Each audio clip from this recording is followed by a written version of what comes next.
Haleluya, puji Tuhan Yesus. Saudara-saudara yang terkasih di dalam Tuhan Yesus Kristus, selamat pagi, selamat berjumpa kembali di dalam acara Renungan Sarapan Rohani GPDI Situbondo. Saudara, selaras dengan latar belakang kita hari ini berupa bulan yang indah, saya beri tema renungan kita, kalau bulan bisa ngomong. Kita akan belajar bersama. Mari kita akan membaca Alkitab kita dalam Ayub 31 ayat yang ke-26. Ayub 31 ayat yang ke-26 mengatakan, jikalau kita pernah memandang matahari ketika ia bersinar dan bulan yang beredar dengan indahnya.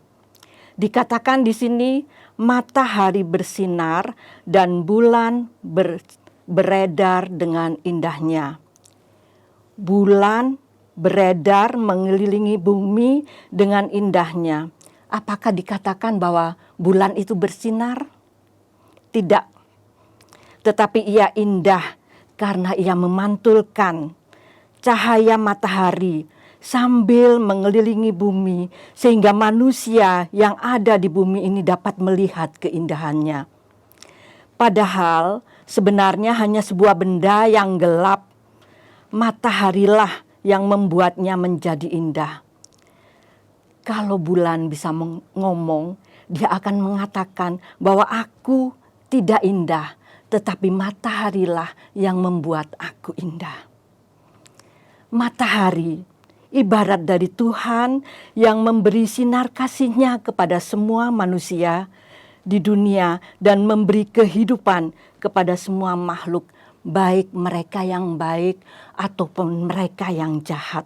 Sedangkan kita, orang-orang yang percaya kepada Tuhan Yesus, sebelum kita percaya kepada Tuhan Yesus, kita adalah orang yang berdosa dan gelap. Karena percaya penebusan oleh darah Yesus, kita dipulihkan dan diperbaharui dari hari ke hari, sehingga kita dapat memantulkan sinar kasih Tuhan, sehingga keindahan Tuhan dapat terlihat pada diri kita. Tanpa Tuhan Yesus, kita bukan apa-apa, bukan siapa-siapa. Gelap seperti halnya bulan tanpa matahari tidak indah. Begitu juga dengan sebuah dahan yang terlepas dari pohonnya. Dia akan layu, kering, sehingga orang akan membuangnya dan membakarnya. Tetapi kalau dahan tersebut menempel erat pada pohonnya, ia akan menerima asupan makanan yang dihisap oleh akar pohon, diolah oleh daun dengan bantuan sinar matahari, menjadi makanan dan dialirkan ke seluruh bagian pohon tersebut, termasuk pada dahan-dahan dan ranting, sehingga dahan dan ranting dapat mengeluarkan tunas-tunas yang baru, dapat mengeluarkan bunga, dan begitu juga dapat mengeluarkan buah-buah. Yohanes 15 ayat 5, Tuhan Yesus mengatakan, akulah pokok anggur dan kamulah ranting-rantingnya. Barang siapa tinggal di dalam aku dan aku di dalam dia, ia berbuah banyak, sebab di luar aku kamu tidak dapat berbuat apa-apa. Amin. Di luar Tuhan kita tidak dapat berbuat apa-apa. Buah-buah yang dapat kita hasilkan semua karena berkat Tuhan. Kita akan membaca Galatia 5 ayat 22 dan 23. Ada buah-buah roh yang dapat kita hasilkan karena kita menempel erat pada Tuhan, yaitu kasih, sukacita, damai sejahtera, kesabaran, kemurahan, kebaikan, kesetiaan, kelemah lembutan, dan penguasaan diri. atau buah-buah rohani yang lain, yaitu memenangkan jiwa yang bertobat bagi Tuhan karena kesaksian kita. Satu hal yang terpenting, buah-buah itu dapat kita hasilkan apabila kita melekat erat dengan Tuhan Yesus. Ada satu hal lagi yang akan kita bahas pada pagi hari ini, yaitu tentang saluran. Kita sebut saja pipa air.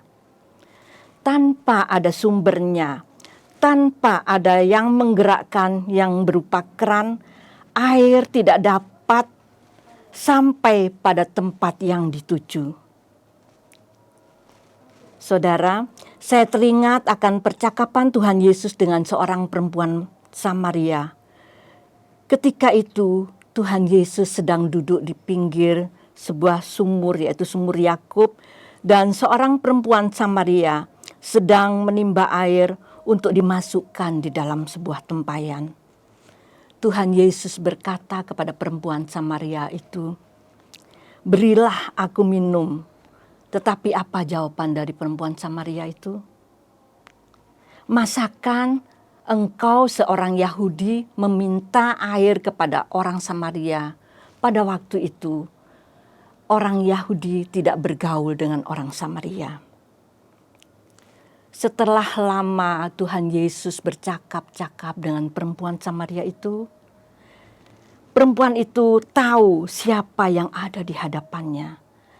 Tuhan Yesus berkata kepadanya di dalam Yohanes 4 ayat 13 dan 14 dikatakan, "Barang siapa minum air ini, ia akan haus lagi.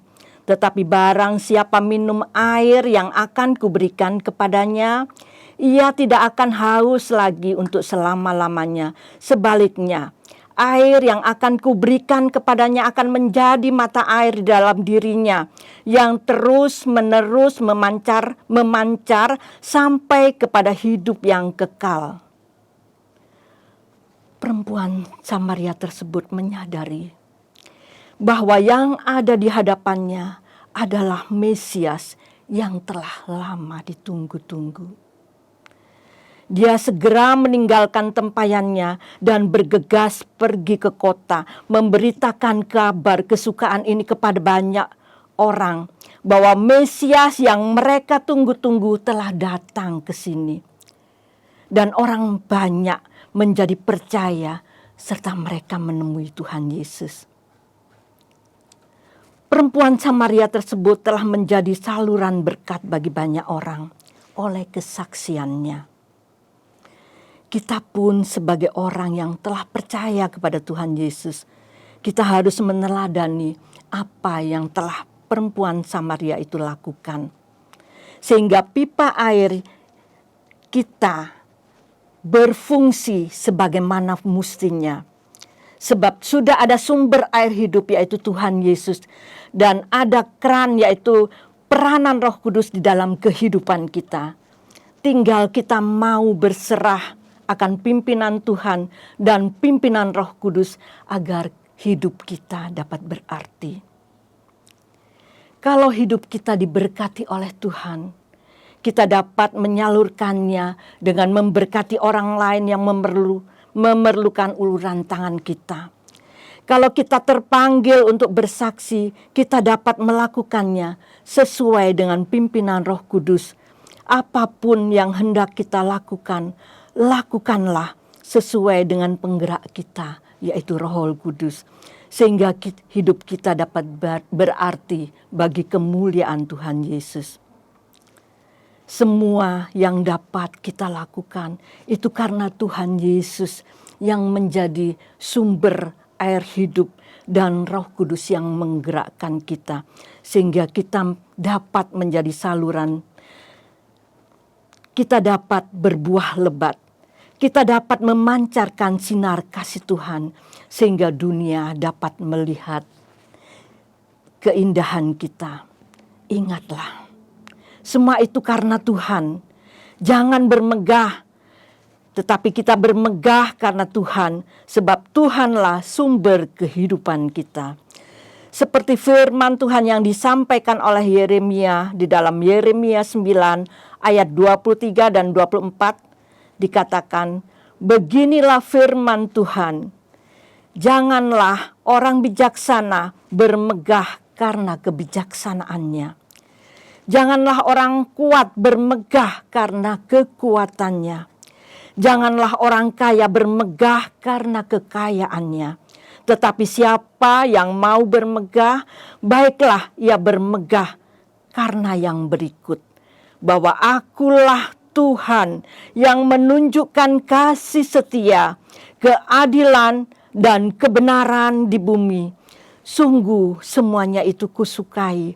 Demikianlah firman Tuhan. Amin. Saudara, demikian renungan yang dapat saya sampaikan. Kiranya Tuhan Yesus memberkati kita semua. Puji Tuhan, selamat beraktivitas kembali.